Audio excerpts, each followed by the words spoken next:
Assalamualaikum. Hi everyone, welcome back again. Di video kali ini, Mimin bakal mencoba merangkum sebuah film yang agak berbeda dengan genre film thriller psikologis. Yang mana film ini tuh bakalan bikin buat kita mikir di tiap scene-nya loh, gengs. Nah, penasaran gak tuh kalian? Oke deh, tanpa terlalu banyak spoiler di awal lagi, yuk kita langsung masuk aja ke dalam alur ceritanya. Let's go!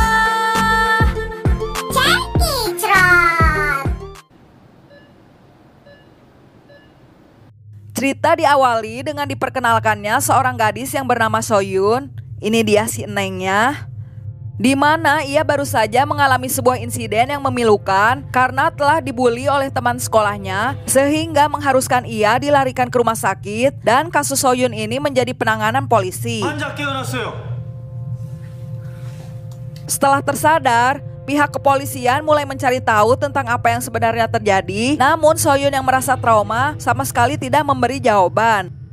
Di saat yang bersamaan juga, para orang tua murid yang telah melakukan bully kepada Soyun datang dan meminta agar kasus ini tidak diperpanjang karena bagi mereka ini hanyalah sekedar kenakalan remaja semata. Edan ya gengs, anak orang udah bonyok-bonyok seenaknya aja ya minta gak diperpanjang. Mendengar hal ini, tentu saja polisi yang namanya kita sebut saja Kim menjadi begitu ngadat karena hal seperti ini bukanlah hal biasa, yang mana karena kejadian ini Soyun harus dirawat di rumah sakit. 이봐요! 병실에 학부모들을 데려. Kemudian scene berpindah di mana pihak sekolah dari sekolah Soyun berada sangat menyayangkan tentang adanya kejadian ini. Tapi yang jadi permasalahannya, mereka lebih peduli tentang reputasi sekolah yang bisa mencoreng nama baik mereka akibat kasus ini daripada harus memikirkan keadaan Soyun. Yang padahal akibat kejadian ini, Soyun menjadi trauma hebat sehingga Soyun pun tidak mau berbicara sepatah kata pun. Hingga saat malam tiba, Soyun yang sudah merasa tidak tahan lagi ingin mencoba untuk melakukan bunuh diri. Namun perbuatannya ini sempat dicegah oleh seseorang yang bernama Kang Yung, sehingga Soyun berhasil mengurungkan niatnya. Ternyata Kang Yung ini adalah seorang psikiater yang memang secara khusus sering menangani kasus seperti Soyun ini, di mana ia berencana membantu Soyun agar bisa segera pulih dari trauma mental yang diterimanya. Tapi Soyun yang merasa risih karena kehadiran Kang Yung meminta Kang Yung untuk segera pergi. 나 기다려. 다시 올게. Singkat cerita, pagi pun tiba, keadaan Soyun yang mulai membaik sudah mendapat izin dari dokter untuk segera pulang. Namun tiba-tiba ada seseorang yang menghampiri Soyun dan kita sebut saja nama orang ini adalah Ji-eun. Yang ternyata si Ji-eun ini adalah salah satu siswi yang udah pipiluan dalam melakukan bullying kepada Soyun, di mana sambil moyokan si Ji-eun ini memberikan seragam sekolah baru sebagai ganti karena ia telah merusak seragam milik Soyun yang lama.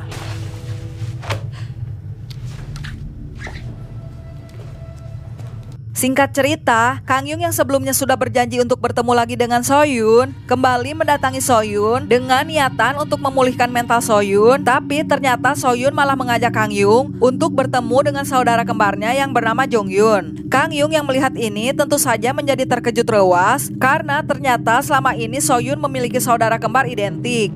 Sampai pada titik, akhirnya Soyun menceritakan semuanya kepada Kang Yung. Jika sewaktu kecil, saat kedua orang tua mereka bercerai, Soyun dan Jonghyun harus rela berpisah dikarenakan ibu mereka yang tak sanggup merawat mereka berdua. Maka dengan alasan inilah, ibunya menitipkan Soyun kepada ayahnya, sedangkan Jonghyun hidup bersama ibunya. Namun sekarang ibu mereka pun telah meninggal. Merasa prihatin dengan bullying yang diterima Soyun, Kang Yung mulai merencanakan sesuatu untuk membalas perbuatan anak-anak di sekolah Soyun yang telah membulinya. Di mana Kang Yung diam-diam menemui Jonghyun untuk meminta bantuan agar Jonghyun mau menyamar jadi Soyun di sekolahnya dan membuat Ji-eun untuk mau meminta maaf. Di mana Kang Yung tahu betul jika sifat Jonghyun ini sangat berbeda dengan Soyun dikarenakan Jonghyun yang sudah hidup susah dari kecil. Jadi Jonghyun ini agak sedikit selengean dibandingkan dengan Soyun yang agak sedikit lemah karena si Soyun ini telah terbiasa hidup mewah dari kecil, gengs.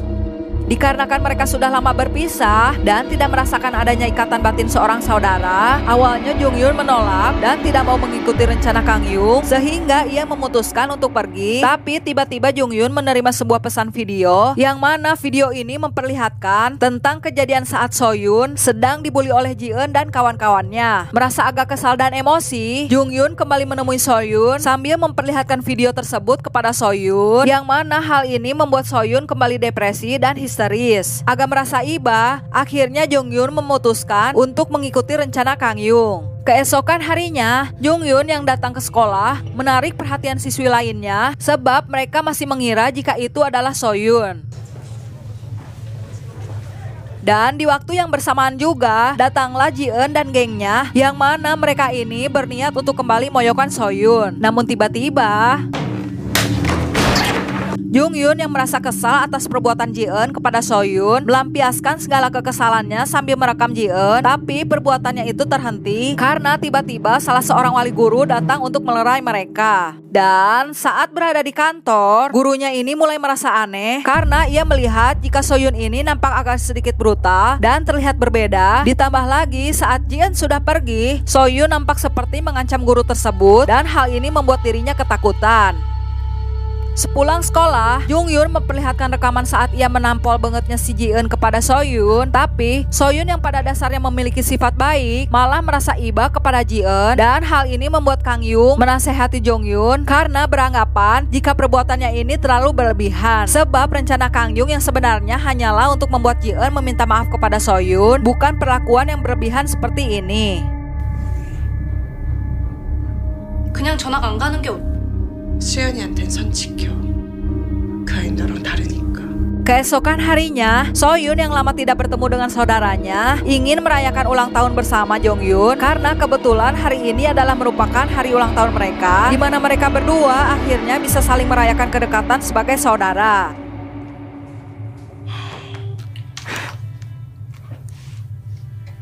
Dirasa keadaan sudah membaik, So-hyun pun memberanikan dirinya untuk masuk ke sekolah seperti biasanya. Tapi bukannya senang, So-hyun malah secara tidak sengaja mendengarkan pembicaraan kepala sekolah dengan orang tua Ji-eun, di mana ibu Ji-eun meminta kepada kepala sekolah untuk segera mengeluarkan So-hyun dari sekolah ini karena keberadaan So-hyun sangatlah mengganggu. So-hyun yang mendengar hal ini pun tentu saja merasa sakit hati dan melampiaskan kesedihannya di kamar mandi, yang di mana secara kebetulan ada Ji-eun di sana, dan Ji-eun pun kembali membuli So-hyun. Kemudian So-hyun yang pulang dengan wajah lusuh tiba-tiba pingsan karena tak berdaya akibat perbuatan Ji-eun, dan Jong-hyun yang melihat hal ini tentu saja membuat dirinya menjadi begitu naik darah, emosi dan kesal, sehingga ia memancing Ji-eun dengan mengancam akan membagikan video tentang pembuliannya tersebut ke stasiun TV agar semua orang tahu tentang perbuatan si Ji-eun ini. Ji-eun yang ketakutan akhirnya mengiyahkan permintaan Jong-hyun untuk bertemu, namun setibanya di sana Jong-hyun hingga membatoknya si Ji-eun hingga tak sadarkan diri alias pingsan. Setelah tersadar, keadaan Ji-eun yang sudah dalam keadaan terikat membuat So-hyun ingin melakukan aksinya dan berencana akan menyiram bangetnya si Ji-eun dengan air keras. Tentu saja hal ini membuat Ji-eun sangat ketakutan dan meminta maaf atas segala perbuatannya itu. Jong-hyun yang mulai menikmati keadaan ini memberi kesempatan kepada Ji-eun untuk pergi, tapi dengan syarat jika Ji-eun berhasil lolos dari tempat ini, maka Jong-hyun akan membiarkannya. Namun jika Jong-hyun menemukannya, maka ia akan membunuhnya. Tanpa pikir panjang, Ji-eun pun segera berlari. Namun sayangnya, Ji-eun pun ditajong batang pohon sehingga membuat ia labu jatuh ngegerolong. Lalu sambil tertawa, Jong-hyun pun datang menghampiri Ji-eun dan ingin membunuhnya. Namun tanpa diduga, So-hyun yang datang ke tempat mereka berusaha untuk membebaskan Ji-eun karena merasa iba. Tapi Jong-hyun yang kesal akan perbuatan So-hyun yang lemah mendorong So-hyun hingga terjatuh. Tapi tak lama kemudian, Kang Yun juga ikut datang menghampiri mereka, di mana saat Kang Yun menuju ke sini, ia juga telah memanggil polisi.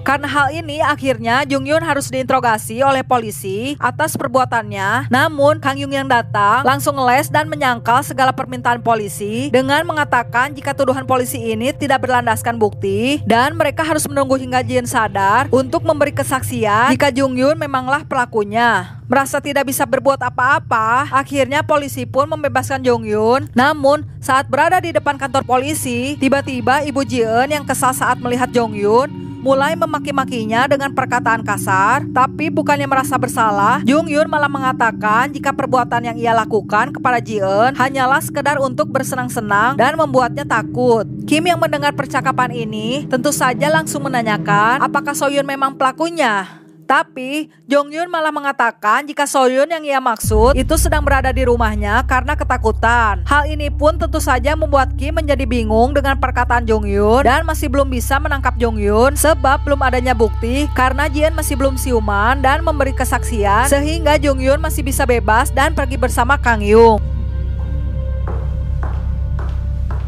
Namun Kim yang penasaran dengan perkataan Jonghyun tentang Soyun yang berada di rumahnya mencoba untuk menghampiri keadaan Soyun, tapi di sana Kim tidak menemukan siapapun sebab rumah tersebut telah kosong tuh. Dan di saat yang bersamaan tiba-tiba Kim mendapat kabar jika Ji-eun telah sadar. Namun Ji-eun yang telah mengalami trauma mengatakan jika pelaku berjumlah beberapa orang. Hal ini tentu saja membuat Kim semakin bingung dan beranggapan apakah jangan-jangan Soyun ini memiliki kepribadian ganda, di mana Kim berasumsi jika sepertinya kepribadian Soyun ini muncul setelah ia mendapat trauma yang cukup dalam, di mana kepribadiannya adalah Jonghyun sebagai kembaran yang kasar dan kejam, sedangkan Kang Yung adalah pribadi yang tenang dan dapat mengatasi segala masalah.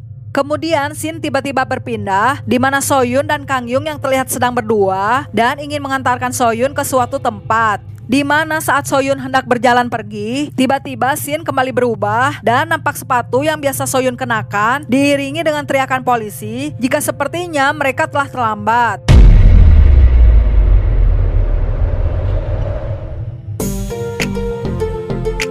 Nah, gimana nih gengs? Secara keseluruhan film ini betul-betul membuat Mimin tuh Ruasbin kaget banget loh dengan plot twistnya. Apalagi pas di bagian endingnya yang bikin Mimin tuh jadi bertanya-tanya, apakah jangan-jangan kalau scene terakhir itu menunjukkan kalau si Soyun telah melakukan bunuh diri di hutan itu ya gengs?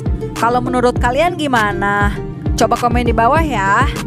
Tapi terlepas dari itu semua, bisa kita petik sebuah pelajaran dari film ini. Kalau perlakuan bullying, popoyok alias ledek-ledekan itu tidak dibenarkan sama sekali ya, walau dalam bentuk apapun itu. Karena kita tidak akan tahu apa akibat dan efeknya kepada si korban. Jadi, mari kita sama-sama untuk tidak melakukan hal seperti ini ya geng. Karena tindak bullying seperti ini memang masih sering terjadi kan. Oke deh, sekian dulu dari Mimin. Jika kalian suka dengan video ini, jangan lupa untuk like dan subscribe ya. Dah, kesayangan Mimin. Wassalamualaikum.